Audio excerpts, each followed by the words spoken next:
I don't know exactly what Valerie does. Yeah.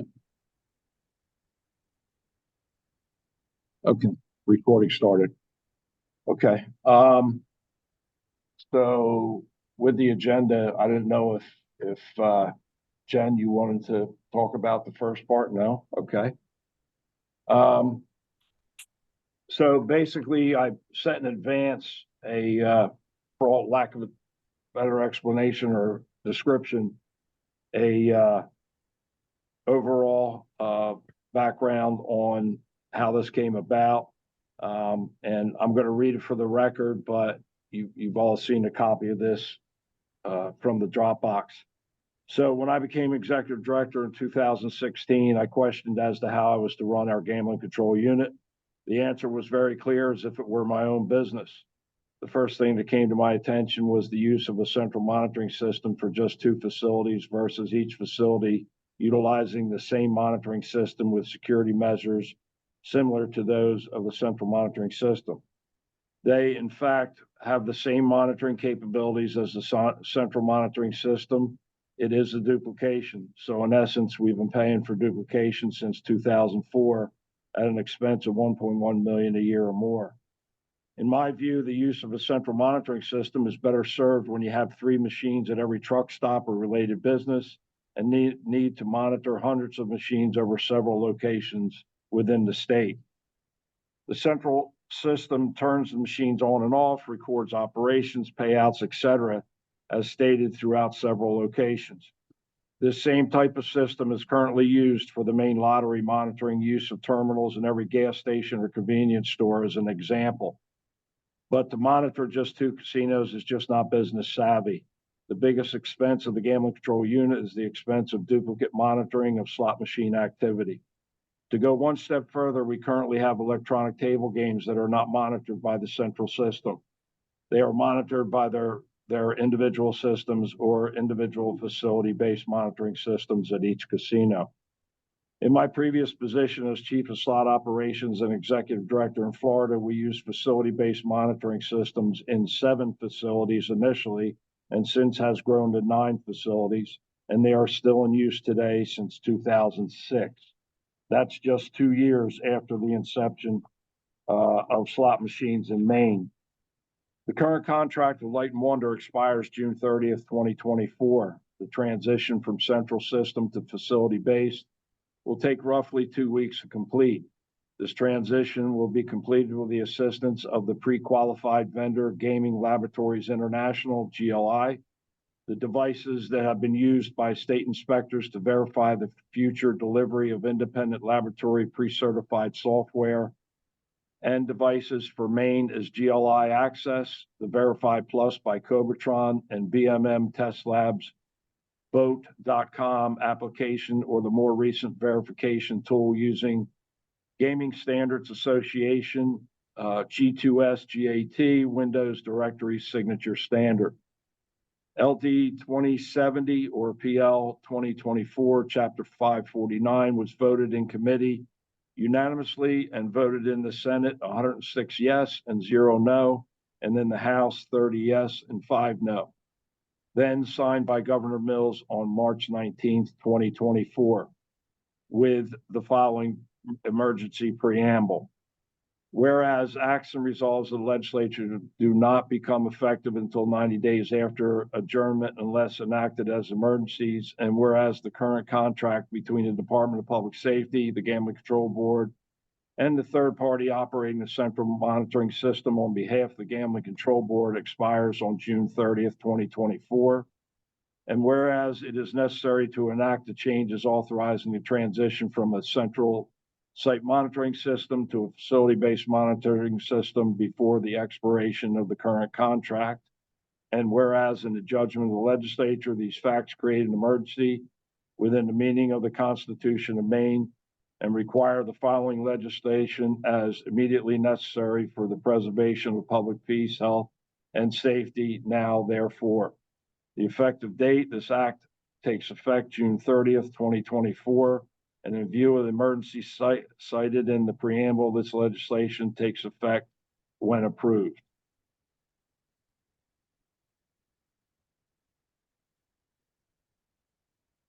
All right, thank you. Yeah, so just so everybody knows, the emergency legislation has to pass with 2/3, which it did. The governor signed this, so I noticed in committee there was really only one testimony against, just from Oxford Casino, but it's been passed. So at this point, there's some rulemaking that we're gonna need to undergo. So Milt, who wants to present the draft rules? I guess I can. I mean, I don't know So if we have to go through all of them other than these are the various chapters we have to amend, right?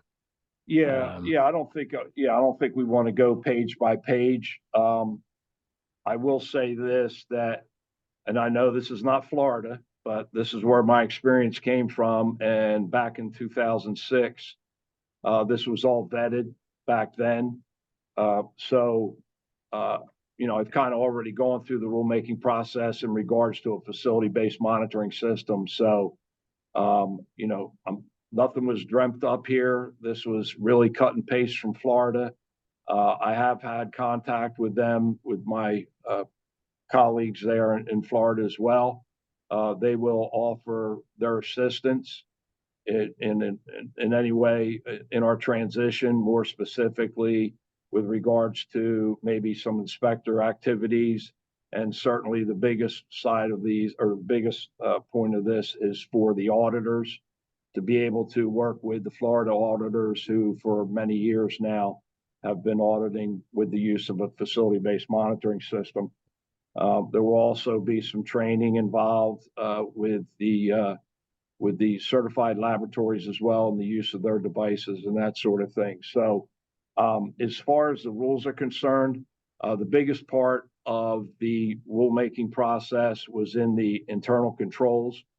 And basically, what we've done is we're taking out obviously the central monitoring system indications and substituting them with facility-based monitoring. So it's a little bit different. And let me just give you a little bit of history on this. Up to, or at least since I've been here, and I know this was established before that, is that each casino has their own monitoring system. And then, of course, the state had a central monitoring system, of which I'm not really sure, but I kind of think Hollywood and Light and Wonder systems are the same. But, and then Oxford has the Oasis system. But so basically, what has happened is each one of those systems generate their own reports. Those reports are sent to our auditors. Our auditors do an analysis and a comparison on a daily basis. And then on a weekly basis, by statute or by rule, the central system had to balance with the facility monitoring systems. And they were given each week, they were given 3 days from the point of ending of the week on a Tuesday night. And they had till Friday to kind of work that out between the two of them. Of course, our auditors are involved in that as well, making sure that any anomalies were straightened out. And then, of course, Friday, they would send in their final reports. Everybody agrees. And then the transfer of funds would be made the following Monday or Tuesday. So that's the process now. So in effect, what we're doing is we're going to be working with the monitoring systems at the casinos. And I've sent a transition process, and I've also sent a project management list that obviously is a work in progress. So we're getting it set up to basically everything that we get right now in order to feel comfortable with the revenue due the state and those in the cascade. That will continue. That's not going to change. Now, there may be some additional reports we may need, but these systems have hundreds, literally hundreds of reporting mechanisms. So again, we'll work with Florida, see what Florida gets. These rules were cut and paste from Florida because I already vetted them many, many years ago. There has been some changes, minor. And so, this is not kind of like reinventing the wheel. I'm not dreaming up any of this stuff. So, and then again, most of the changes were in the minimum internal controls, and there were some other changes to individual chapters as a result of some of the changes in the minimum internal controls. So I hope that gives you a little bit of a background on it, and I'd be, obviously to answer any one of your questions. I do have representatives from GLI online. I have a representative from BMM in the building here in the room with us today. So if you have any technical questions, certainly be able to ask them as well. And additionally, I know we have the two casinos represented here today, and we also have Light and Wonder representation here today as well. So, so that's really pretty much it. Again, all we're doing is turning one device on while the other two continue to operate, and we'll continue to get the same reports that we've always been getting, with the exception of there may be one or two additional ones, but we'll figure that out in the next weeks or months to come. Okay. Are there other states that do it this way other than Florida? Florida. That do it with, I'm sure there is. I mean, I didn't look to see what other states are doing it. Again, this is, typically a central monitoring system is used in a state like Illinois, where I just discussed about, having 3 machines in every truck stop, or having all eligible organizations have 3 slot machines in every eligible organization, like an Elks or a VFW or something of that nature. So I know when I was in West Virginia, if you had a restaurant and you had up to 10 tables where you served food, you could have 3 machines. So so there's a lot of caveats cut out according to the different, according to whatever each state wants to accomplish. But I just saw this as a relatively large expense for only 2 locations. Now, if Maine down the road goes and wants to put 3 slot machines in every gas station, like they have lottery devices, then certainly that is something that would be, that's something that would be needed at that time. But right now, for just 2 casinos, I just didn't see it as being business savvy. And so is it true that this shifts the cost from the state to the casinos? No, I mean, I don't see a cost. I mean, they're monitoring their slot machines and their electronic tables if they're hooked up. They're monitoring them right now. So I don't know of any additional expense except that, as far as deliveries and changes to the floor and all that stuff, that's where our state inspectors will get more involved, as they also did in Delaware, and they also did in Florida as well. So, and Delaware was where we originally got our rule, the rules in Maine from. So, this is typical within the industry. Okay. I'm just looking at, there's committee testimony from Oxford that said it would cost them $500,000. Chair, if I could address that. Go ahead, Matt. Yeah, that was worked out in the work sessions. We're comfortable with, not only this is not unusual in the industry, but we don't foresee it being an increase as long as we're able to maintain the laws written. Got it. All right. Thank you. You're welcome. So Milt, if we go ahead and engage in the rulemaking process, this will be published. You'll get written comments, right? And then go from there. I mean, it could be 1 round, it could be 2. I don't know. But That's the process we're looking at. Yeah, well, and you could also have a public hearing if you'd like. Obviously, that's going to extend it out a little bit longer, but again, I mean, I know for a fact Eric Frenzen at Oxford Casino was actually operating or was down in Florida when we initiated it in Florida when he was working for the Isle of Capri at the time. So Eric kind of has some history about facility-based monitoring systems and all that sort of thing. So, that's definitely an advantage. And again, the current chief of slot operations in Florida used to be I think he was the director of slot operations at the Isle of Capri as well, Bill Kraft. So there's a lot of assistance here if we need it. And again, it's already being monitoring. We're not turning anything off. We're not changing anything. Obviously, the changes would be that we would have to secure things at the machine, and the monitoring system would have to we'd have to have some real time access to those facility monitoring systems, and of course that'll involve a little bit of training as well. Obviously, the auditors will probably utilize that more than the inspectors will, but all this is a part of the process. But again, this is, turning off, I guess it'd be like turning the radio off in your car, but you can still drive it, right? So. Guess it depends on the car. So, all right. Well, I'll turn to the other board members, but my thought is that we'll, publish for written comment, and then based on the comments, we can decide if we want a public hearing. Because if there's not a lot of comments, or it's not,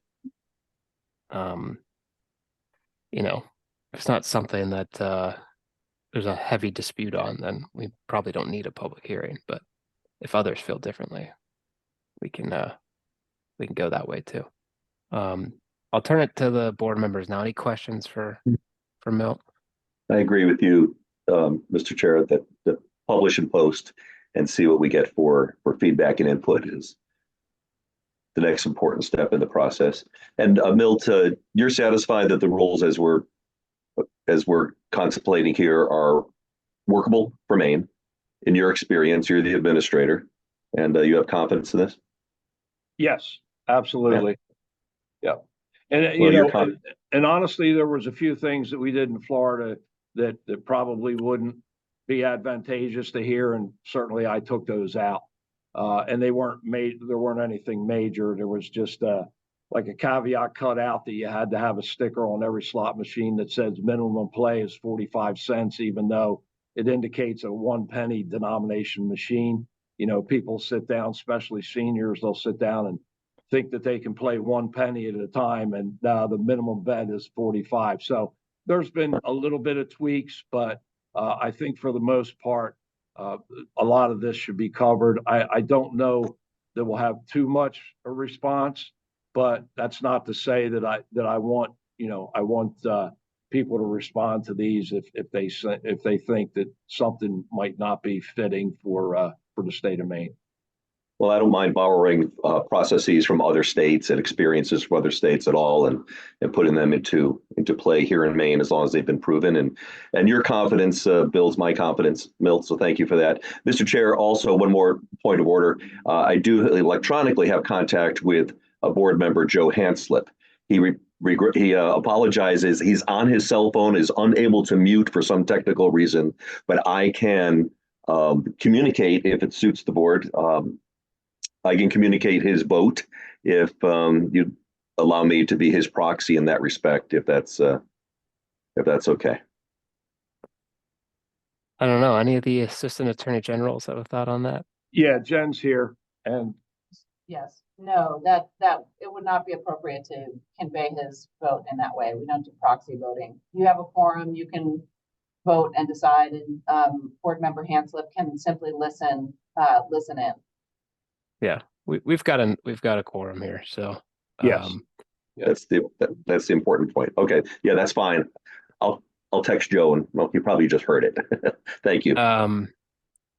Milt, I don't know if you know or maybe Jen knows, but the timeline as to when we could get this published and comments back and all of that, like would we be able to address things at the May meeting, or is that too soon?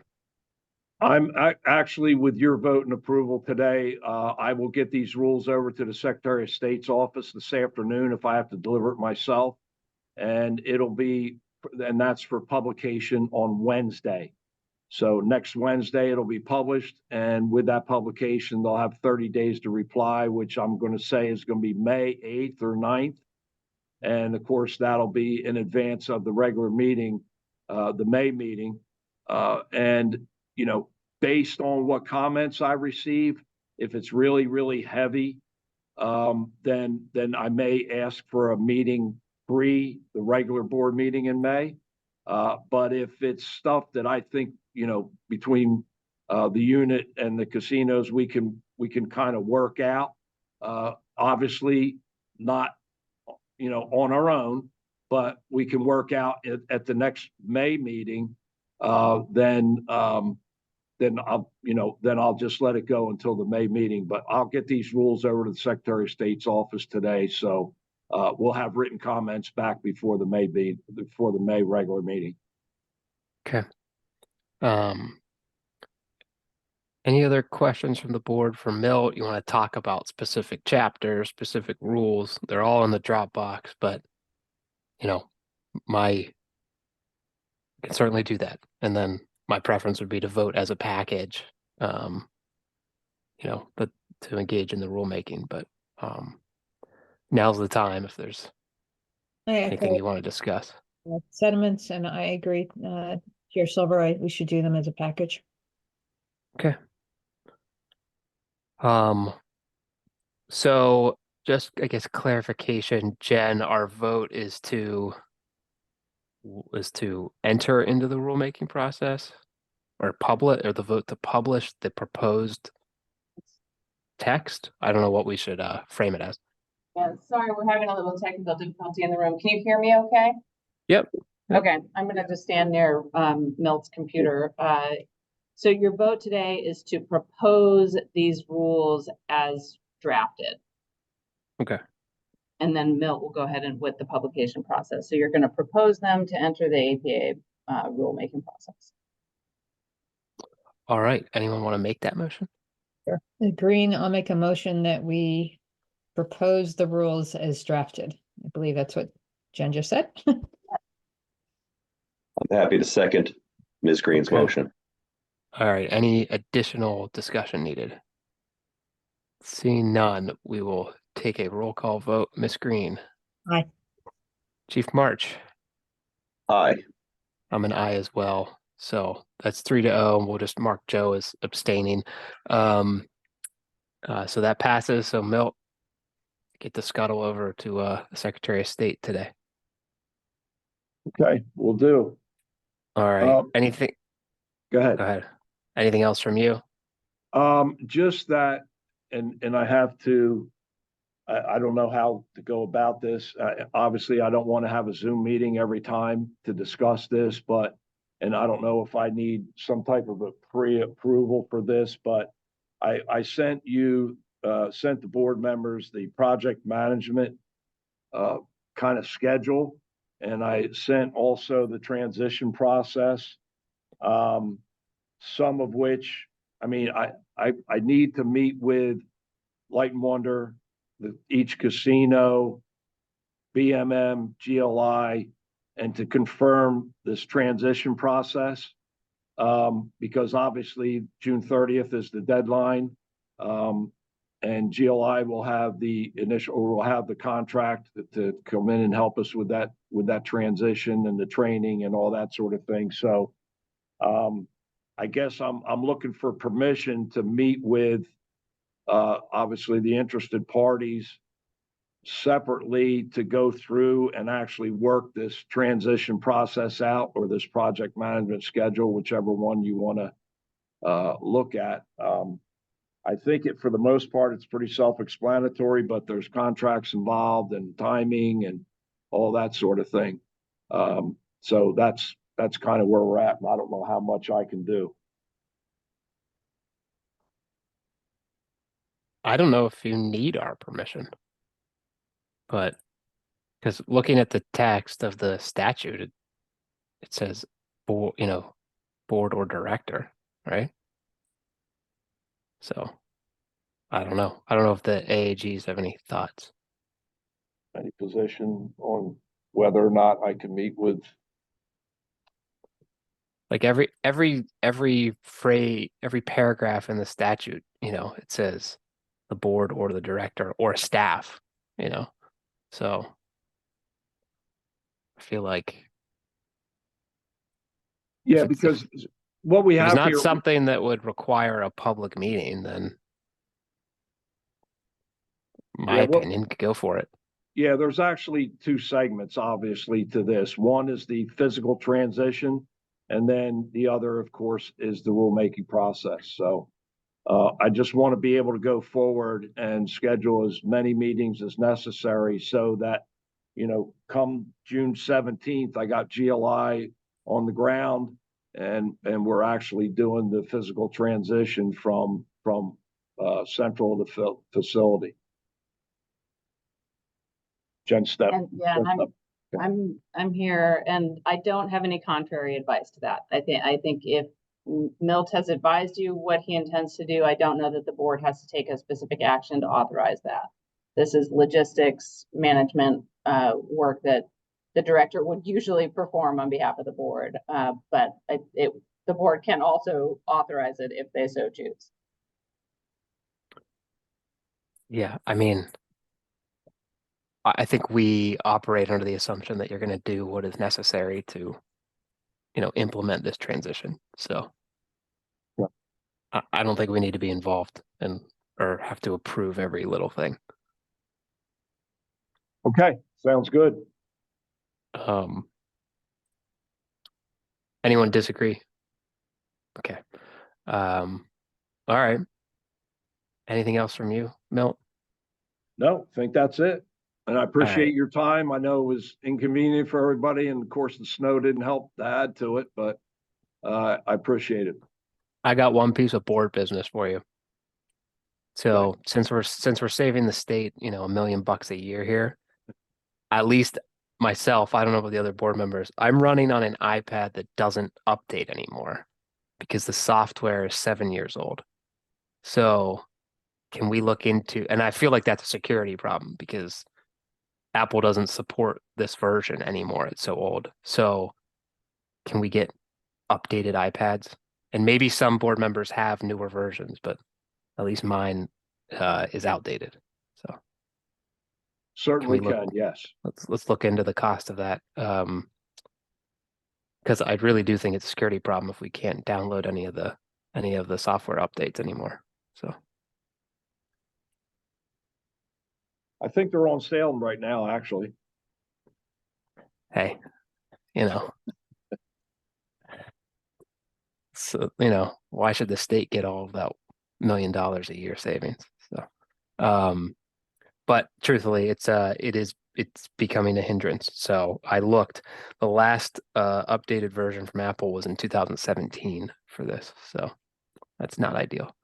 All right. Any other board business? Okay. Any public comment? All right. So our next regular meeting is May 21st, 9 a.m. on site at Hollywood Casino. My understanding is there will be a Zoom option, but obviously, if you can make it, it would be great. I'll be up there. Who knows? May snowstorm pending or whatever other crap the world wants to throw our way, but it'll be great. Get to tour the facility and meet the folks up there. All right, and with that, I will entertain a motion to adjourn. Green, motion to adjourn. Seconded, March. All right, let's take a vote. Ms. Green. Aye. Chief March. Aye. I'm an aye as well. See everybody in May. Thank you. Thank you. Mhm.